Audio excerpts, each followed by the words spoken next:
बोलिए सतगुरु स्वामी की, बोलिए जगत पिता जगतार की।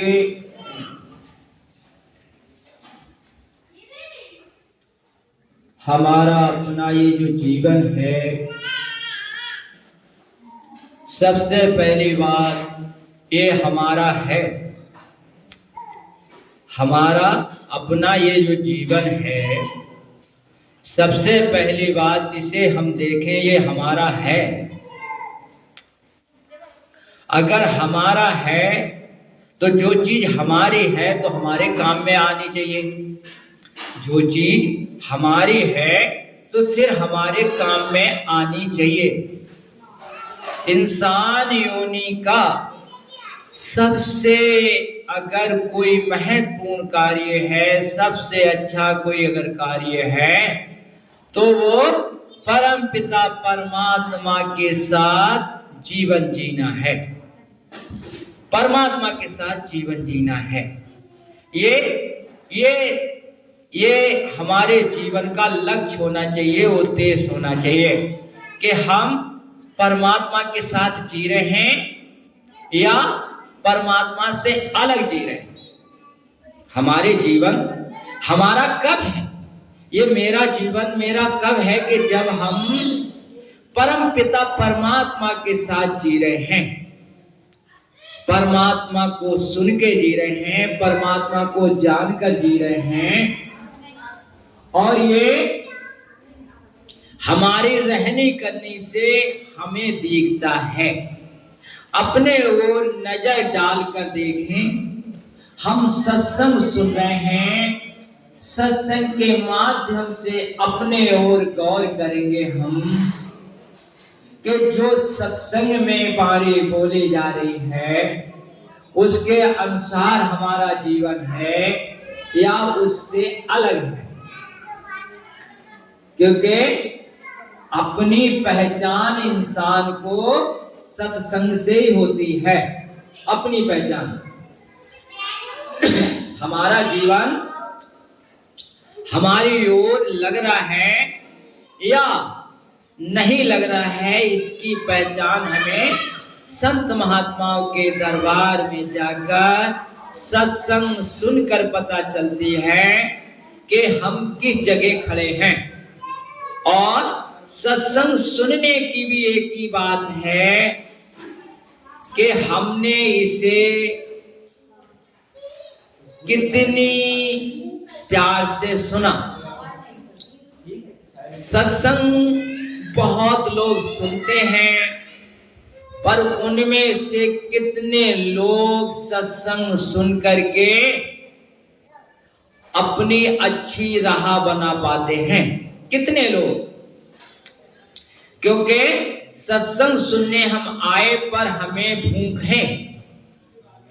जिसे परमात्मा की भूख लगी हो, परमात्मा की प्यास लगी हो, जो तड़पता हो परमात्मा के लिए, उसके लिए सत्संग अमृत का काम करता है। हमें संसार की भूख लगी है, इसलिए सत्संग में भी बैठकर पूरा फायदा हम नहीं उठा पाते। भूख की बात है। अगर कोई सत्संग में परम पिता परमात्मा की तड़पती रूह आ जाती है तो फिर उसे परमात्मा रूपी जल मिल जाता है, उसे तृप्ति मिल जाती है, उसे वो प्यार मिल जाता है जिसके द्वारा रूह परमात्मा के राज में रहने लायक बन जाती है। किसे मिलेगा? कि जिसे भूख होगी परमात्मा की। बिना भूख के तो तुम कोई सा भी भोजन खा लो वो नुकसान ही करेगा। ऐसे सत्संग में बस इतना फायदा तो है कि अगर तुम यहाँ आते रहोगे तो एक दिन अच्छी आदत बन जाएगी। और जितनी देर बैठे हो उतनी देर काल के दायरे से अलग हो। इस देर के लिए परमात्मा के यहाँ लिखा जाता है कि तुम संतों की शरण में बैठे, और ये समय तुम्हारा बहुत अच्छे अक्षरों में लिख जाता है। पर इसका पूरा फायदा तो तब है कि जब तुमने सत्संग सुना और सत्संग सुन करके जो सुना उस पर जीवन कायम हो गया। क्योंकि सत्संग सबसे बड़ी वस्तु ग्रंथों में बनाई है। गुरबाणी में व ग्रंथों में सबसे बड़ी अगर कोई चीज है तो सत्संग है, और हम उसे सुन रहे हैं। मालिक की हम पर आज कृपा है कि हमें संतों की शरण में बैठने का मौका मिला है। रामचरितमानस में तो सफा का है कि सत्संगत मुदा मंगल मूला, सोई फल सिद्ध सब साधन भूला। सत्संग क्या है? वो जो है वही मंगल का दाता है, आनंद का दाता है। मुद कहते हैं आनंद को, यानी कि मुद मंगल दाता। सत्संगत आनंद और मंगल का दाता है। यानी कि ये जो सत्संग रूपी अमृत है वो सारे आनंदों की जड़ है। और क्या है? सोई फल, यानी आपको सत्संग मिल गया, इसका मतलब है कि आपको जो भी अपने जीवन में तुमने किया है उसका तुम्हें फल मिल रहा है। सोई फल सब सिद्ध सब साधन फूला। और जितना भी आप साधन करेंगे वो सब फूल हैं। बकाया ये जो सिद्ध, आप सिद्ध दायरे में आ गए, क्योंकि मुक्त सेवा मुक्ता हुई। गुरबाणी कह रही जो मुक्त पुरुष के लिए सेवन कर रहा है वो भी मुक्त हो जाता है। आप संतों की शरण में बैठे हो और यहाँ पर बैठने पर आपको परमपिता परमात्मा की कृपा हो रही है। भारत में सबसे बड़े ग्रंथ के रूप में गीता माना जाता है, सबसे बड़े, क्योंकि संविधान के द्वारा गीता हमारे भारत के न्याय दर्शन में है। गीता में 700 श्लोक हैं और इन 700 श्लोकों के साथ साथ भगवान कृष्ण ने उसे गाया, जिसे हम पूजते हैं, परमात्मा के मुखारविंद से निकली वाणी है। 700 श्लोक गीता के भगवान कृष्ण अर्जुन के लिए मैदान क्षेत्र में सुना रहे हैं। हर प्रसाद जी आ गए, अभी कल ही तो इस बात पर चर्चा हो रही थी कि कितनी देर में, मतलब सामने भगवान खड़े हैं और अर्जुन को समझा रहे हैं, और 700 श्लोक और मतलब पूरी गीता उन्होंने सुनाई है कितने समय में?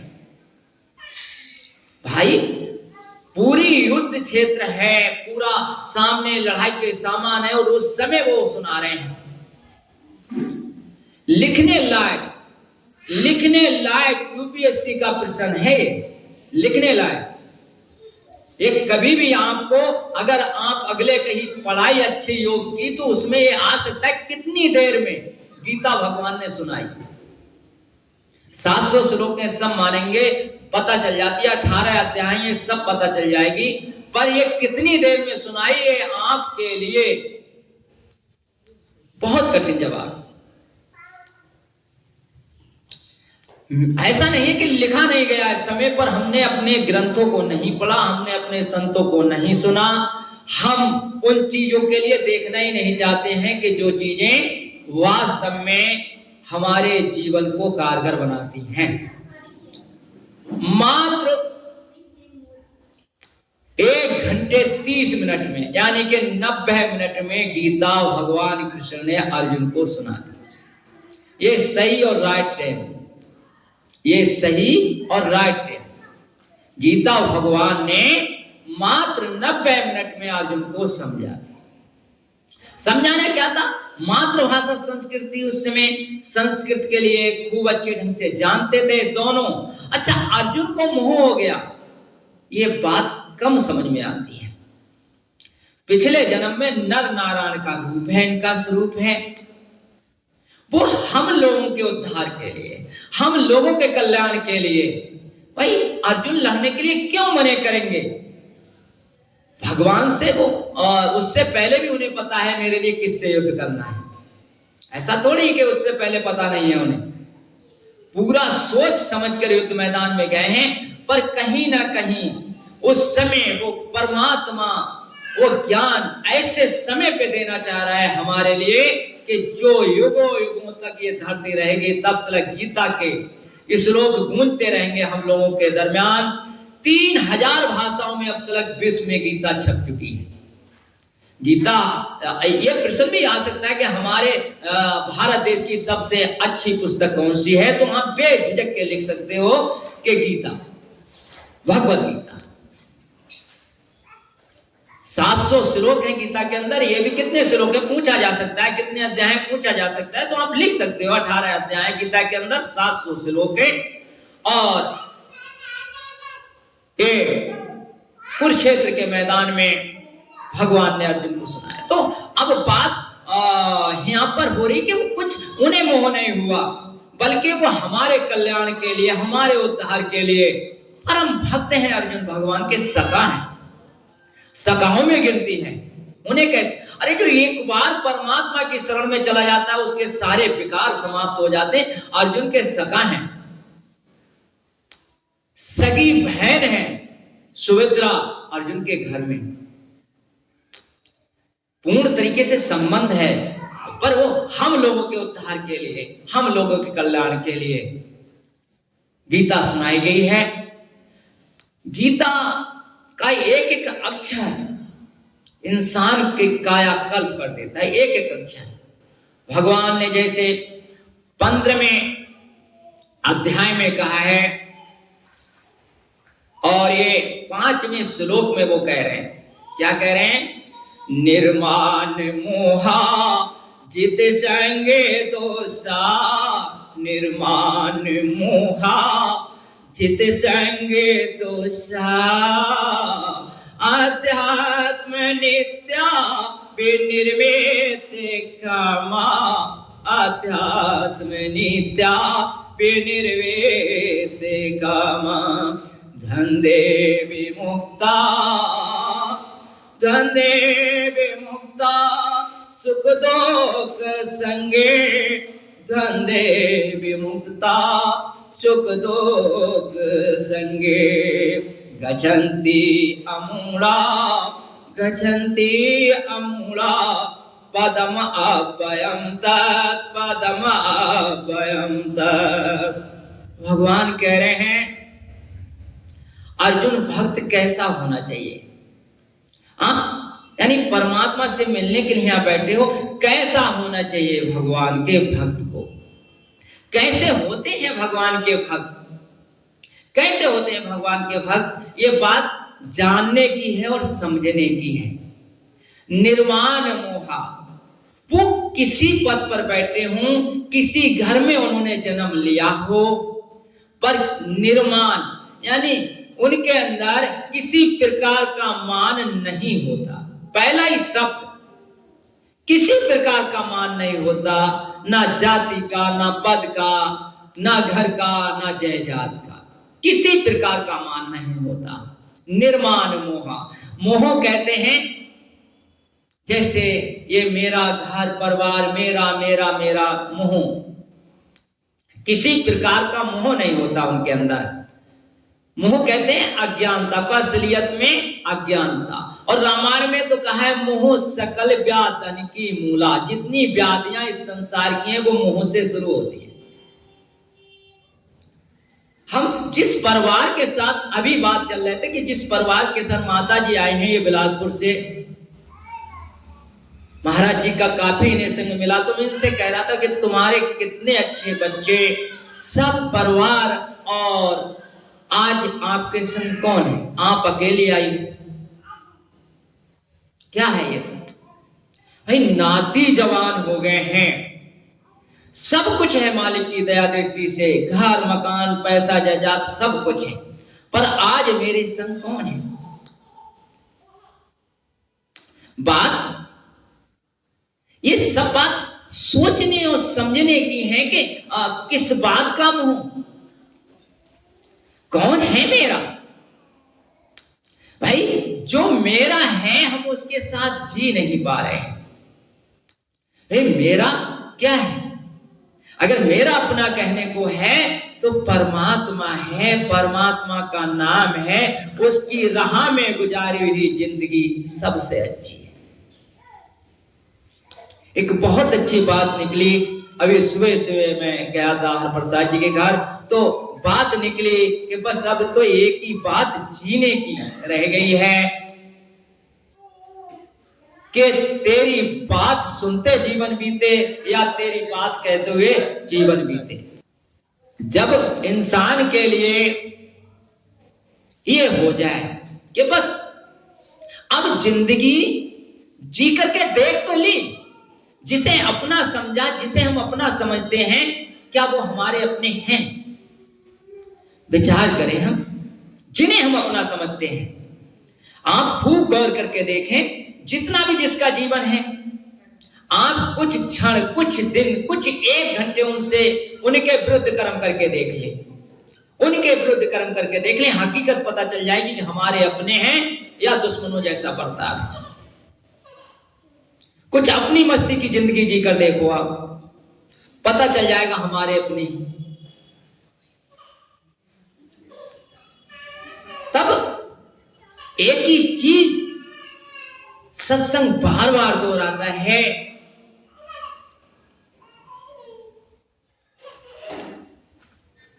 करो सी दिन की याद बाबरे, जब ले चल होई रे। करो सी दिन की, और क्या क्या यही मुंह दिखाएगा बंदे, मुंह दिखाने के काबिल नहीं है। क्या यही मुंह दिखाएगा बंदे, किस लिए मिला था जीवन और क्या साथ लेकर जी रहे हो भैया? क्या यही मुंह दिखाएंगे हम परमात्मा को कि वास्तव में तेरे लिए हम जीवन जिए? क्या यही मुंह दिखाएंगे? साधु महात्माओं की अगर सबसे बड़ा अगर दर्द है तो यही है कि हम इस संतमत में आए, संगत में आए, पर जीवन कितना हमने जिया परमात्मा के लिए, कितना जीवन जिया। तो क्या बात शुरू करी, निर्माण मोहा के सत्संगी किसे कहते हैं? जिसके अंदर किसी प्रकार का मान ना हो, किसी प्रकार का मोह ना हो, निर्माण मोहा। दूसरा शब्द जो है, एक शब्द याद करके जाना आज, जित संग दोषा। मैं कहूं अगर ग्रंथों के ग्रंथ बार दूं इस एक शब्द पर, जित संग दोषा, ग्रंथों के ग्रंथ बार दूं एक शब्द पर, थोड़े पड़ जाए। जित संग दोषा, आसक्ति रहित जीवन। यानी कि हम चाहे किसी के भी संग में हो, पर हम पर किसी का दोष, किसी का भी दोष हम पर असर ना करे, इसे कहते हैं जित संग दोषा। आप समझ पा रहे हैं क्या? मैं आप तक पहुंच पा रहा हूं? जित संग दोषा यानी कि किसी का भी संग हो,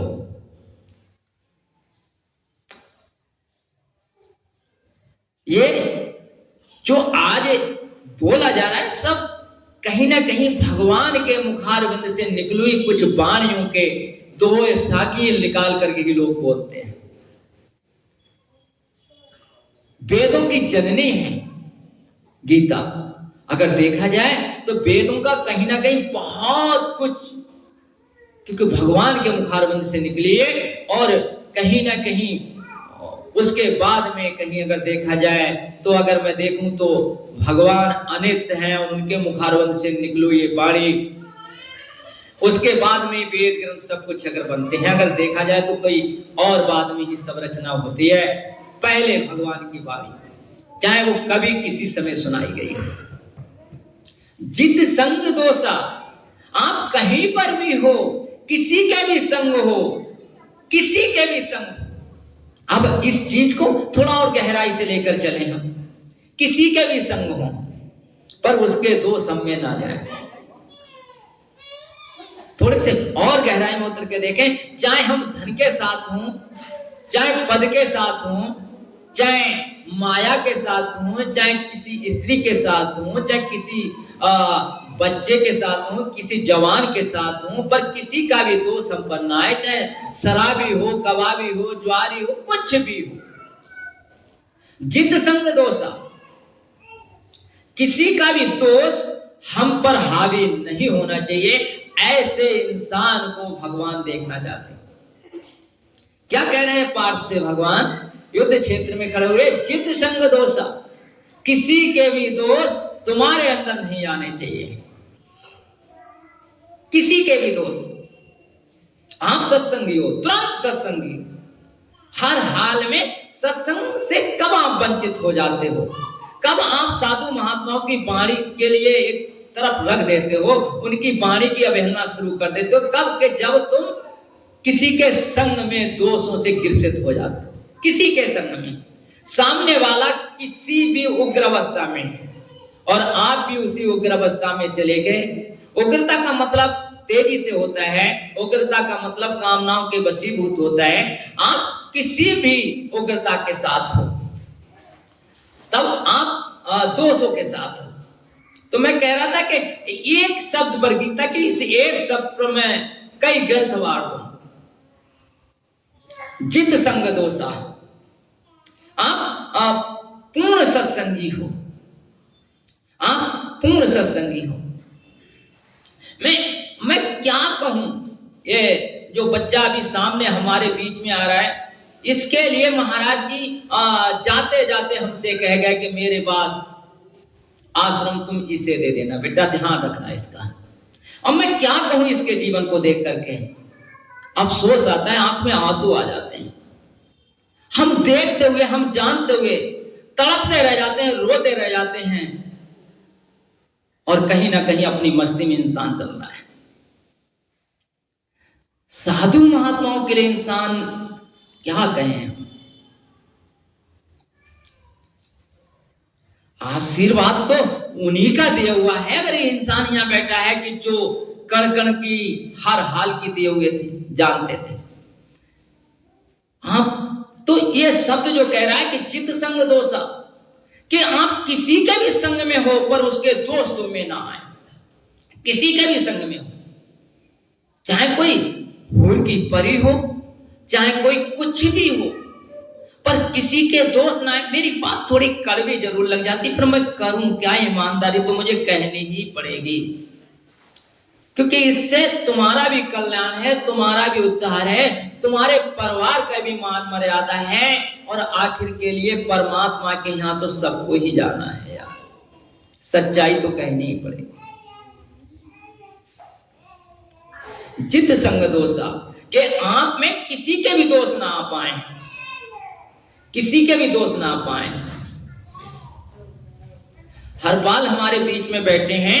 जब नहर वाली जमीन घनश्याम भैया ने ली, वो 7 बीघे, उस समय उस जमीन का बहुत कम रेट था, और वो इतने सीधे टाइप के आदमी थे कि उनके जीवन की घटना है कि वो सारा पैसा हमें मिल गया था कुछ देर के लिए, और वो हमने उन्हें लौटाल कर दिया, और उन्हें महसूस हुआ कि वास्तव में सच्चाई आज भी वह इंसान वास्तव में, वो महाराज जी के लिए विश्वास क्या था। महाराज जी के सामने आकर घनश्याम ये कहते हैं कि इंसान बड़ा सीधा, बड़ा सरल आदमी है। आज के जमाने में, आज के जमाने में अगर किसी को इतना पैसा मिल जाए, लौटाल कर देगा।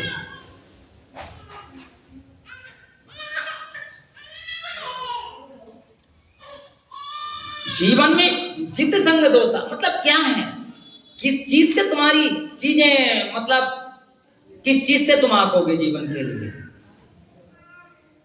किस चीज से आंकोगे जीवन के लिए। आंको अपने आप के लिए कि आप सत्संग में आते हो, आप गुरु महाराज जी की शरण में गए हो।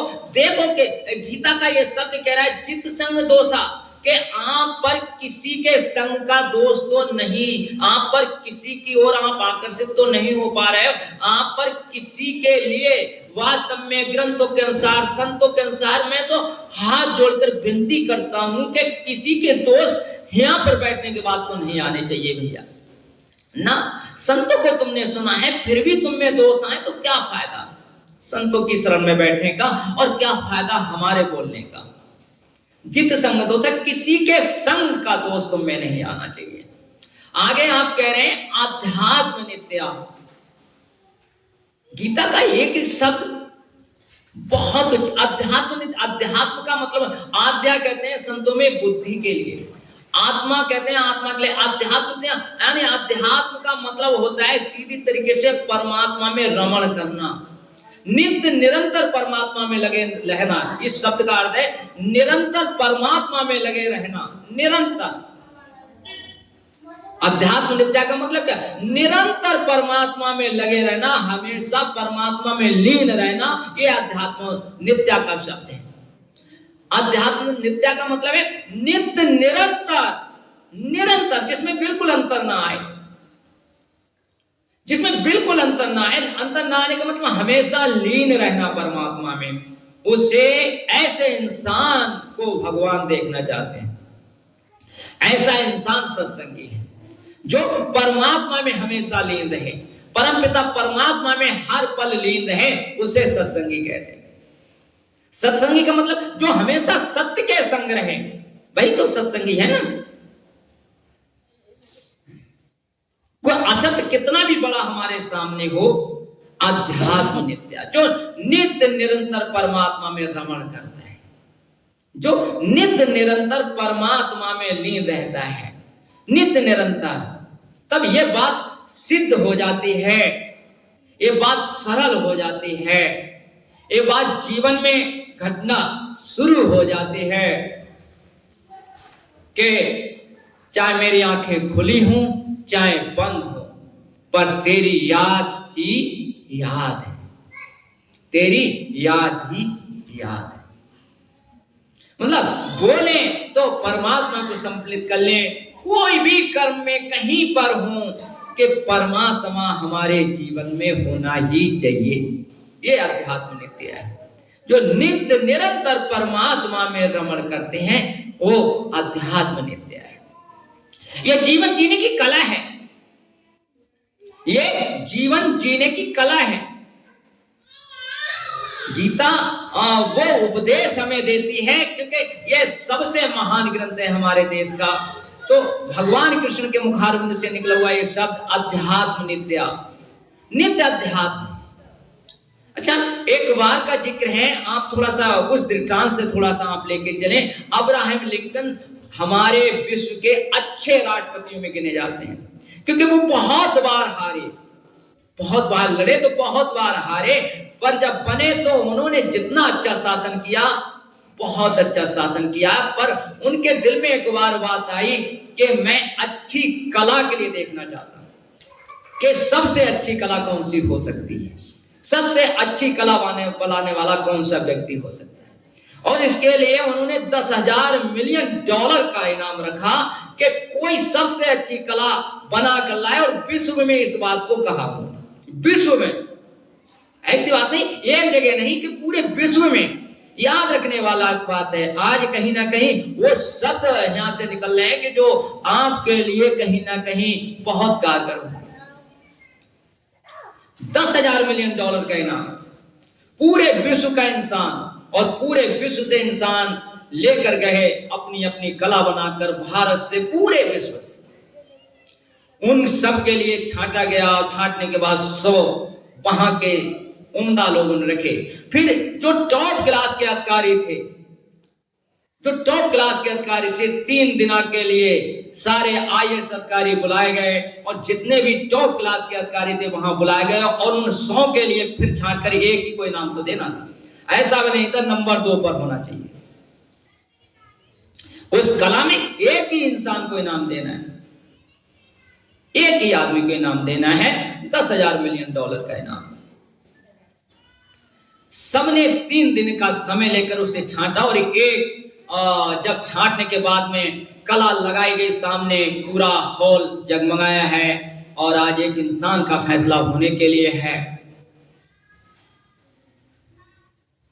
100 जो छांटी गई थी उनमें एक से एक टॉप कला थी। कहीं पर पर्वतों के झरने गिर रहे हैं, हरियाली दिखाई गई है, कहीं पर घोड़े दौड़ते हुए दिखा रहे हैं, कहीं साधु ध्यान में बैठे हैं, कहीं साधु भजन पर बिठा रहे हैं लोगों के लिए, कहीं फौज लड़ती हुई दिखाई जा रही है, एक से एक टॉप क्लास की कला थी वो 100, पर 100 में से एक का ही निर्माण करना, 100 में से एक का ही निर्माण करना है साहब।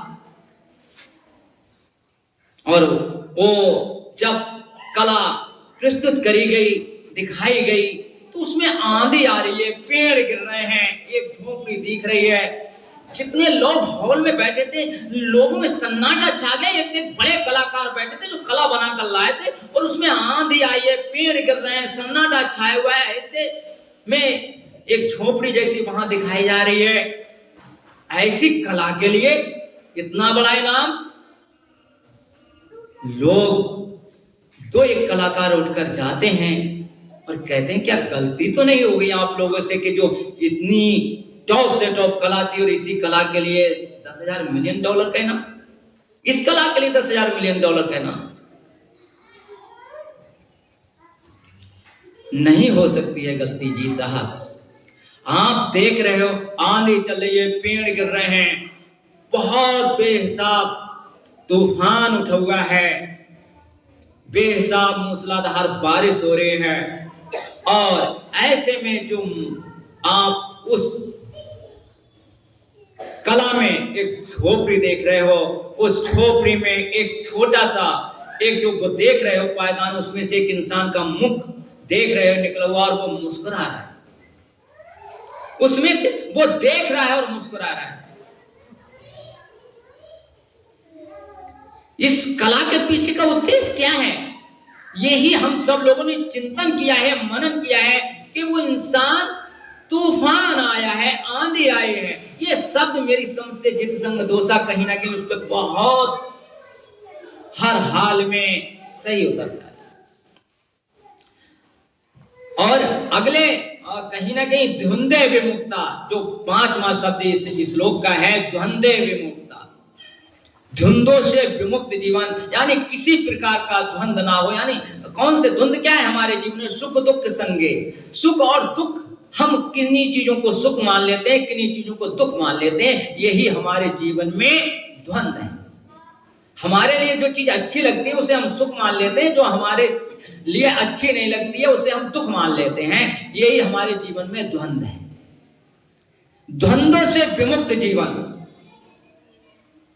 उसमें बेहिसाब द्वंद्व है, बेहिसाब जीवन, मतलब पतझड़ की ओर गिरता चला जा रहा है। और वह इंसान उस झोपड़ी में कितना आसान, उसका मुख जो बाहर मुस्कुरा रहा लग रही है, पूरे ब्रह्मांड की ओजस उसके मुख पर छलकता हो, उसकी आंखों से जो एक मुस्कुराहट की छलक दिख रही है, लग रही है कि वास्तव में परमात्मा ही इस अपने खेल को देखकर मुस्कुराता।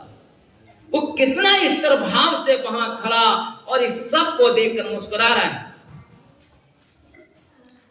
यानी कि इंसान की जिंदगी मौत से का खेल है वो तूफान। आप समझ रहे हो वो झोपड़ी क्या अहमियत रखी, जिसमें पेड़ गिरते चले जा रहे हैं, हवा से उड़ता चले जा रहे हैं तूफान से, और वो इंसान अड़े किस तरह मुस्कुरा रहा है। आप समझ पा रहे हैं मेरी बात को कि अच्छे ढंग पर अच्छी चीजें अगर हमारे जीवन में ढकेंगी होंगी तब तो कोई क्या बड़ी बात है, अच्छे ढंग से सभी जी लेंगे। अरे जब जीवन में परिवर्तन हो, जब जीवन में अपेक्षाकृत तुम्हारे जीवन ना हो, जब जीवन वास्तव में बुरी तरीके से हमें झकझोरता हो, जब जीवन वास्तव में जवाब दे जाए कि यार ये तो अब बहुत बहुत गलत हो रहा है, नहीं अब बर्दाश्त से बाहर है, और उस समय भी तुम्हारी बर्दाश्त जो कि तुम खड़ी रह जाए, उस समय भी तुम जो कि तुम खड़े रह जाओ।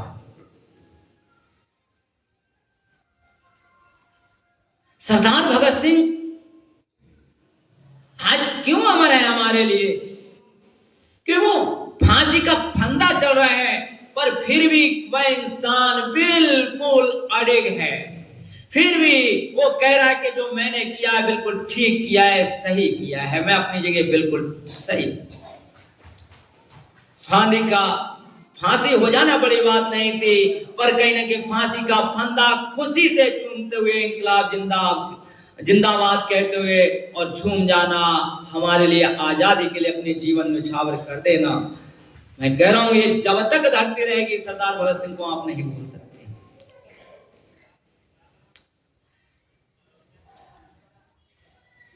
हाँ, जीवन क्या है? यही तो जीवन है कि हम वास्तव में किस लिए जी रहे हैं। तो भगवान कृष्ण की ये जो वाणी द्वंद्व विमुक्ता और अध्यात्म नित्या, फिर वो एक शब्द इसमें कह रहे हैं विद बी निर्विद्य कामा, यानी एक चौथा शब्द है इस श्लोक का।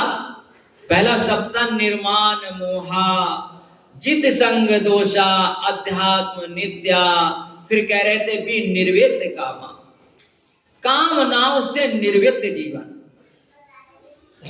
जिसमें किसी प्रकार की कामना, मतलब ऐसी कामना की बात नहीं कि जो कामनाएं तुम्हारे लिए वास्तव में गलत रास्ते पे ले जाएं। का भक्त भी रहा है, कामना उसके दिल में भी है, पर वो ये कह रहा है मेरा निश्चय बस एक यही एक बार तुम्हें पा जाऊं मैं, अर्पण कर दूं जीवन भर का सब प्यार तुम्हारे हाथों। भक्त का तो केवल एक ही निश्चय होना चाहिए कि मेरे जीवन में राम हो, मेरे जीवन में राम हो, मैं राम का होकर जीऊं, मैं राम का होकर चलूं, मैं राम के साथ रहने लायक बनूं। हे नाथ, हे मेरे परमपिता परमात्मा, कुछ हमें ऐसी रहने दे दे कि हम तेरे लायक बन सकें। हमारी क्या हस्ती है तेरा भजन कर सकें, हमारी क्या हस्ती हम तेरी राह पर चल सकें। हे दाता, तुम ही कुछ ऐसा हमारे साथ करो कि हम तुम्हारे लायक बन जाएं। कुछ हमारे साथ तुम ऐसा करो। हम जरा देर में बिखरने वाले कलयुग के जीव, हमारी औकाती क्या है प्रभु? हमारा कोई बहुत अच्छा संग साथ नहीं, कुछ तुम ही ऐसा हमारा नजारा कर दो कि प्रभु हम तुम्हारे लायक बन जाएं, हम तुम्हारे लायक बन जाएं। मैं एक बात बता रहा हूं कि इंसान जीवन जीता है, पर इस संत मत में कहीं परमात्मा के दायरे में जब धन खर्च हो जाता है, तो ये वास्तव में हकीकत में मैं तुम्हें बता रहा हूं, ये तुम्हारा असली धन खर्च होता है। कहीं ना कहीं असलियत में बहुत लाख लाख शुक्र करना जी जो वास्तव में सत्संग भंडारे करवाते हैं। हमारे बीच में मिगलानी जी बैठे हैं, साल भर में ये बहुत बड़ा सत्संग भंडारा करवाते हैं, हमारे लिए दिल खुश होता है। यानी कम से कम 2-3 लाख रुपए तो खर्च करते ही होंगे। तो जब इंसान इस ओर अपना धन, अपना समय लगाता है, तो कहीं ना कहीं मालिक के यहां वो लिखा जाता है, क्योंकि यही तो तुम्हारे संग जाएगा, ये तुम्हारे लिए वास्तव में मदद करेगा। संग जाएगा का मतलब हर पल तुम्हारी मदद करेगा। ये धन यहाँ खर्च किया हुआ कर्म संत मत में मैं देखता हूं, मैं कई भंडारों से देख रहा हूं कि लोग आते हैं चले जाते हैं, पर कुछ ऐसे रूह हैं जो लगातार बेचारी सेवा करते चले जाते हैं, मांज रही है बर्तन, पता ही नहीं क्या सोच रहे हो कि ये सब जो तुम करते हो, ये सब कहीं ना कहीं ऐसा नहीं है तुम्हारे लिए मिलता, तुम्हारी औलाद के लिए भी इसका फल मिलता है। तुम्हारी औलाद भी अच्छी बनती है कहीं ना कहीं, अगर तुम अच्छे कर्म करोगे। तुम्हारी औलाद, हमारी औलादें क्यों बिगड़ जाती है? कहीं ना कहीं कुछ ना कुछ हमारे गलत कर्म हो जाते, चाहे अब हो या पिछले हो। तो अच्छा जीवन जियो भाई। जो कल बोया था वो आज काट रहे हैं, जो आज बोएंगे वो कल काटेंगे। असलियत यही है, जो हमने कल बोया था वो आज हमें मिला है, जो आज हम बोएंगे वो कल हमें मिलेगा। तो क्या करना पड़ेगा? इसके लिए क्या करना पड़ेगा जी? हम प्यार करें, सच्चाई के साथ भलाई करें और ज्यादा से ज्यादा हो सके तो परमात्मा की राह में जो हमें मिले, क्योंकि हमारा अपना है ही नहीं कुछ, जो मिल रहा है यहीं से तो मिल रहा है, तो फिर इसके हक में दिल खोलकर खर्च करें। मैं तुम्हें बता रहा हूं ये बहुत बड़े काम है जिससे बहुत कुछ इंसान के लिए कृपा होती थी। मुझे याद है आज धीरे धीरे वो बातें समाप्त हो रही हैं। महाराज जी ने एक प्रथा चलाई थी, महीने में अपने घर पर सत्संग करवाना चाहिए इंसान को, इससे घर में शांति आती है, इंसान मुक्ति के धार में आ जाता है, गुरु का प्यार बढ़ता है। महीने में एक बार मैंने लोगों के लगातार 15-15 साल लगातार सत्संग किए हैं, लोगों के लगातार महीने पे घर जा जा करके महाराज जी के समय में। क्या है ये, महीने में एक बार तुम साधु को अपने घर बुला करके 2 रोटी नहीं खिला सकते, परमात्मा की बात उससे नहीं सुन सकते, क्या संत मत के लिए आप जीना चाह रहे हो? क्या जीना चाह रहे हो संत मत के लिए? इससे तुम्हारे घर में जब साधु जाता है तो गुरबानी लिखती है, जो गुरु को भोजन करवावे मानो त्रिलोक की नोत जमावे। जो गुरु को अगर एक बार अपने घर पर द्वार पर सच्चे दिल से जो रूखा सूखा तुम खाते हो वो खिलाते हो, मानो तीनों लोगों के लिए तुमने भंडारा करवा दिया। क्या है, एक बार परमात्मा की वाणी घर में गूंजना, बच्चे बैठकर सुनना, अपने मिलने जुलने वालों को लिए सुनाना, सबसे बड़ा पुण्य है ये। एक बार अगर तुम सत्संग किसी को सुनवाओ, किसी को सत्संग सुनवाओ, तुम्हारे माध्यम से अगर सत्संग हो रहा है, सत्संग सुन रहा है, तब समझ लो कि तुम बहुत बड़ा काम कर रहे हो अपने जीवन का, इसका बहुत बड़ा फल मिलने वाला है तुम्हारे लिए। समझते रहे हम इन सब चीजों के लिए बहुत बड़ी चीजें हैं जीवन में, होनी ही चाहिए, होनी ही चाहिए। महीने में एक बार कौन सी बड़ी बात है। गुलाब राय पहलवान बैठे हैं, अभी इनके घर महीने में हमने सत्संग बहुत बार किया, बड़ा समय टेढ़ा है, फिर साल में भंडारा सत्संग, और अब तो साल क्या हमें लग रहा है कि सत्संग हो जाए घर में तो ये लगेगा बहुत बड़ी बात। धीरे धीरे चीजें खत्म हो रही हैं। आदमी चाहता क्या है, क्या चाह रहा है इंसान? समय भाई, कभी महीने पर हम बुला करके सत्संग कर रहे हैं, महीने पे कर रहे हैं, धीरे धीरे साल पर पहुंच गए और अब साल के बाद में पता ही नहीं कि सत्संग कब करवाया था। क्या है ये सब? भाई महाराज जी ने जो चीज चलाई थी, हम उसके लिए क्यों धीरे धीरे भूलते चले जा रहे हैं? कैसे बढ़ेगा घर में प्यार? कैसे करके तुम उन चीजों के लिए देख पाओगे? क्या संत मत जो होते हैं, देव विद के अंक लिखे टारी, यानी आप अगर इस चीज से जरूरी हो तो जो आपके लिरार में अगर कुछ गलत लिखा हुआ है वो भी टल जाता है, कम हो जाता है। ये चीजें जीवन में अपनानी ही चाहिए। तो बात चल रही थी द्वंद्व विमुक्ता, जीवन द्वंद्व से विमुक्त हो, और बात चल रही थी कि उसमें जो वो झांक रहा है, अंधाधुंध तूफान में वो झांक रहा है इंसान और पर मुस्कुरा रहा है, उसकी मुस्कुराहट बिल्कुल भी क्षीण नहीं हो रही। इतना तूफान, इतना अंधाधुंध बारिश उसमें दिखाई जा रही है, पेड़ गिरते चले जा रहे हैं, उसकी झोपड़ी की क्या औकात, पर वो मुस्कुरा रहा है कि इस सब में भी तो वही है कि जिसका मैं नाम ले रहा हूं। भक्ति वो होती है कि हम अगर राम कह रहे हैं तो ये पूर्ण विश्वास हो कि राम सुन रहे हैं मेरे राम कहने को, राम देख रहे हैं मेरे राम कहने को, क्योंकि ऐसी जगह ना कोई जहां प्रभु ना होई भैया, जहां प्रभु ना होई। तो जब हम एक बार राम कहें, एक बार, पर क्या कहा, एक बार दशरथ कहे कोट टने, मतलब करोड़ों यज्ञ फल की बात कर रहे हैं संत महात्मा। दशरथ मतलब 10 इंद्रियों से, पूरे रोम रोम से, पूरे दिल से जब इंसान राम कहता है तो राम कहने का क्या मतलब है कि वो राम को देख पा रहा है, राम को सुन पा रहा है, राम को समझ पा रहा है, और ये भी उसके दिल में है कि राम सुन रहे हैं मेरे राम कहने को।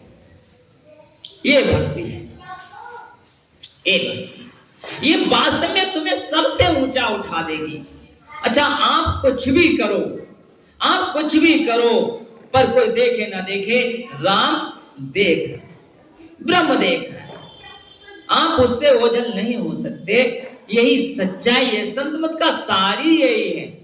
इस बात को गले लगाना चाहिए। तब भगवान ने कहा कि सुख दुख संगे अध्यात्म नित्या, यानी जो सुख दुख संग में, जो सुख और दुख को बिल्कुल एक जैसा मानता है, द्वंद्व विमुक्ता, किसी द्वंद्व में नहीं फंसता है। तो क्या है, अमूढ़ा, या अमूढ़ा शब्द दिया है भगवान ने अर्जुन के लिए कि एक होता है मूढ़, मूढ़ पुरुष वो होता है जो सुनता ही नहीं किसी, अज्ञानी जिसे कहते हैं। अमूढ़ा शब्द दिया गया है कि जिसके अंदर किसी प्रकार की अज्ञानता नहीं, जो बिल्कुल सही सही देख पा रहा है, जो बिल्कुल सही सही सही समझ पा रहा है, सही सही जान पा रहा है, सही सही देख पा रहा है, उससे अमूढ़ा शब्द आया है। इसके लिए किसी प्रकार की जिसके अंदर अज्ञानता नहीं टिकी है, उसे अमूढ़ा कहते हैं, उसे अमूढ़ा कहते हैं। और पदम अव्ययम तत्, आखिरी शब्द है कि वो पे अगर ये सारी चीजें इसके अंदर है, निर्माण मोहा चित संग दोषा अध्यात्म नित्या विनिर्वृत्त कामा द्वंद्वे विमुक्ता दुख सुख संगे गच्छन्ति अमूढ़ा पदम अव्ययम तत्, यानी कि गच्छन्ति वो प्राप्त हो जाता है। गच्छन्ति शब्द का होता है जाने के लिए, पर वो यहाँ पर प्राप्त हो जाता है परमात्मा के लिए। पदम अव्ययम, अव्ययम शब्द जो आया है अविनाशी के लिए आया है, अविनाशी तत्व में वो लीन हो जाता है, फिर वो परमपिता परमात्मा को प्राप्त हो जाता है। परमपिता परमात्मा को मतलब के प्राप्त होगा। योगी क्या होता है, क्या होता है, भगवान फिर समझा रहे हैं हमारे लिए। आखिरी मतलब 18वें अध्याय में भगवान समझा रहे हैं 54वें श्लोक, कह रहे हैं ब्रह्म भूता प्रसन्न आत्मा, ब्रह्म भूता प्रसन्न आत्मा ना सोचती ना कांक्षती, ब्रह्म भूता प्रसन्न आत्मा ना सोचती ना कांक्षती, समा सर्वेषु भूतेषु, समा सर्वेषु भूतेषु मदे भक्तं लभते परां, मद भक्तं लभते परां। ब्रह्म भूता, जो ब्रह्म में पूरी तरीके से रमण हो चुका है, जो वास्तव में ब्रह्म का हो चुका है, जो परमात्मा का हो चुका है, वह प्रसन्न आत्मा है। यानी कि उसका मन हमेशा अंदर से प्रसन्न रहता है, हमेशा प्रसन्न रहता है, वो हमेशा प्रसन्न रहता है। उसकी खुशी एक क्षण के लिए विलीन नहीं होती, क्योंकि वो ब्रह्म में लीन हो चुका है, वो परमात्मा में लीन हो चुका है। फिर उसे दुख कैसे छुएगा? किसी को तो गुरबानी ने कहा होगा, जिसके सिर ऊपर तू स्वामी सो दुख कैसे पावे, वो कैसे दुख पाएगा, कैसे पाएगा वो दुख? तो आप कह रहे ना सोचती ना कागती, वो किसी भी प्रकार का शोक नहीं करता। शोक शब्द हमारे यहाँ ज्यादातर अगर कोई शरीर छोड़ देता है उसके लिए आया है कि उसके शोक में लोग डूबे, पर यहाँ अंतर मन में जो विकार उठते हैं, उसके अंदर कोई भी विकार उठे उनके लिए वो किसी प्रकार से तैयार नहीं है। इसलिए वो किसी प्रकार के विकारों के लिए, कामनाओं के लिए तैयार नहीं है। उसके लिए वो कभी भी शोक नहीं करता, ना कांक्षित, ना उसके लिए कोई कामना है, कोई कामना नहीं कांक्षित उसके लिए कोई, ना वो शोक करता है ना वो कोई कामना करता है। और क्या होता है, समा सर्वेषु भूतेषु, वो सब में सम रहता है। सर्वेषु यानी पूरे ब्रह्मांड में जितना भी जो कुछ देखने को आता है, सब में वो सम रहता है। सारी भूत प्राणियों, जितने प्राणी हैं, सर्वेषु भूतेषु समा। और क्या है, मद भक्तिम लभते पराम, मेरी भक्ति में, मेरी भक्ति में वो, मतलब मेरी भक्ति में ही वो परम पिता परमात्मा में ही भगवान कृष्ण के कहने का मतलब यह है कि वो जो है मेरी भक्ति में ही लीन रहता है, लभते यानी प्राप्त होता है, पराम यानी पराभक्ति, पराम भक्ति यानी पराभक्ति में वो लीन रहता है। ऐसा इंसान को होना चाहिए, ऐसा इंसान को होना चाहिए। अच्छा, अब हम यहाँ आए हैं, यहाँ बैठे हैं, यहाँ आने की एक ही बात मैं कहकर उठना चाहता हूँ कि हे भाई, हमारे लिए जो समय मिला है बहुत कीमती समय है।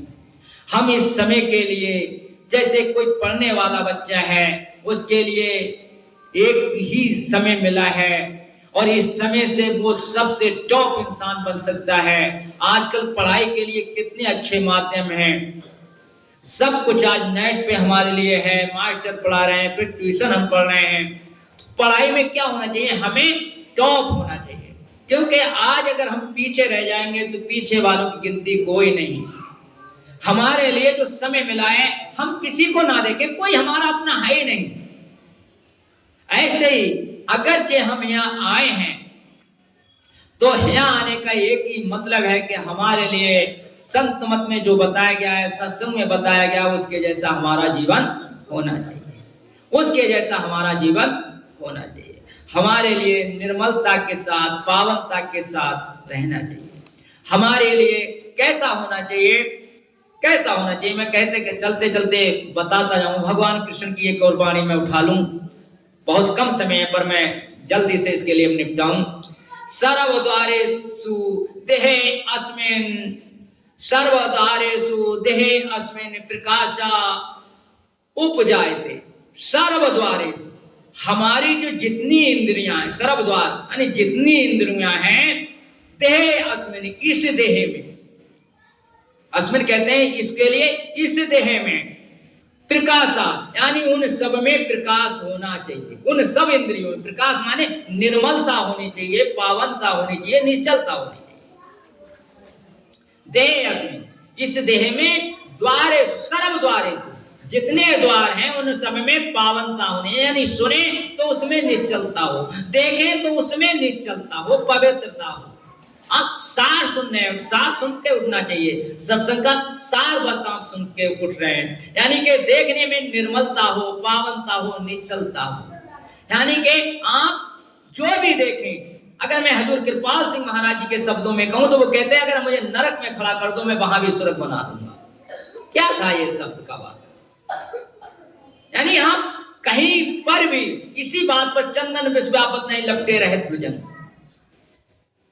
के सर्व द्वारेषु देहे अस्मिन् प्रकाशा, यानी सारे द्वारों में हमारे प्रकाश होना चाहिए, हमारी सारी इंद्रियों में निर्मलता हो, पावनता हो, निश्चलता होनी चाहिए। उपजायते यानी प्रकट होना चाहिए, वो प्रकाश दिखना चाहिए, हमें खुद देखना चाहिए कि हम वास्तव में प्रकाश के साथ जी रहे हैं, अंधकार के साथ जी रहे हैं, हम वास्तव में परमात्मा के साथ जी रहे हैं या संसार के साथ जी रहे हैं, देखना चाहिए हमें। और क्या, ज्ञानम यदा तदा विद्यात् विवृतम, विद्यात् विवृतम तत्मि इत्यो।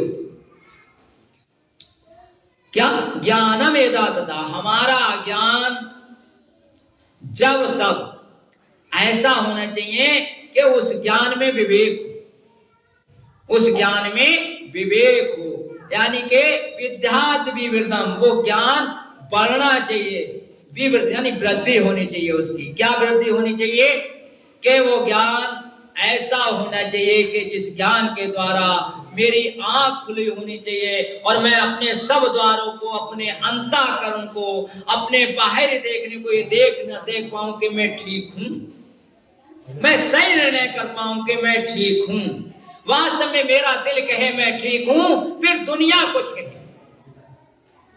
अगर इस ज्ञान को आप सुनकर और इस ज्ञान के साथ अगर आप अपने जीवन जीते हुए और आपका दिल ये कह रहा है ये ठीक है, तो फिर आप उसे करो, संत मत को लेकर उठो, और अगर दिल ये कहे ये ठीक है फिर उसे करो, क्योंकि कहीं ना कहीं इस पंथ पर चलने के लिए वही हमारे अपने भी हमारा रास्ता रोकते हैं।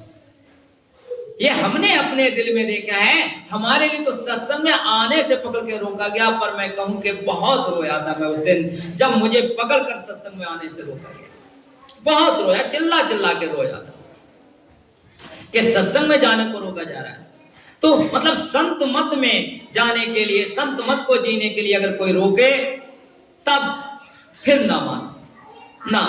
हमें है काम ईश्वर से, जगत रूठे तो रूठन दो, कुटुंब परिवार सुखदारा माल धन लाज लोगन की, प्रभु का भजन करने में अगर छूटे तो छूटन दो। हमें है कामेश्वर से, जगत रूठे तो रूठन दो।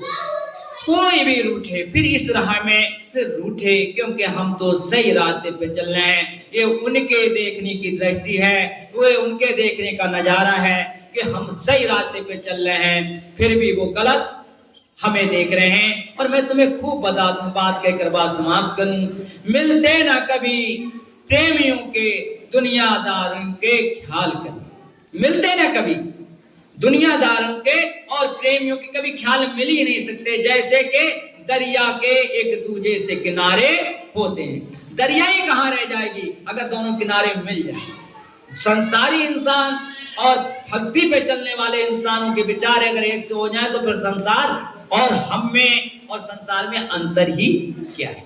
इसलिए हमें है काम ईश्वर से, जगत रूठे तो रूठन दो। हमें है काम ईश्वर से, भैया रूठे तो रूठन दो। और जहां तक हमारे मनाने के काम हम मनाएंगे, सबको गले लगा के चलेंगे। हमारे लिए कोई न बैरी है न बेगाना है, हम सबको एक जैसा देखते चलेंगे। और हमारे इस एक से देखने के बीच चलने में कोई अगर नाराज हो रहा है तो मालिक उसे सद्बुद्धि दे। हम किसी से नाराज नहीं हो सकते। क्यों नहीं हो सकते? क्योंकि हम महाराज के चरणों में आए हैं। जहां पर सारे राज खुलते हैं तो वहां नाराजी समाप्त हो जाती है। इसलिए हम किसी से नाराज नहीं है। अपने आप अगर कोई हो रहा तो हम क्या करें, हम क्या करें। इन्हीं शब्दों के साथ सबको मेरा दुआ आशीर्वाद। बोलिए सतगुरु स्वामी की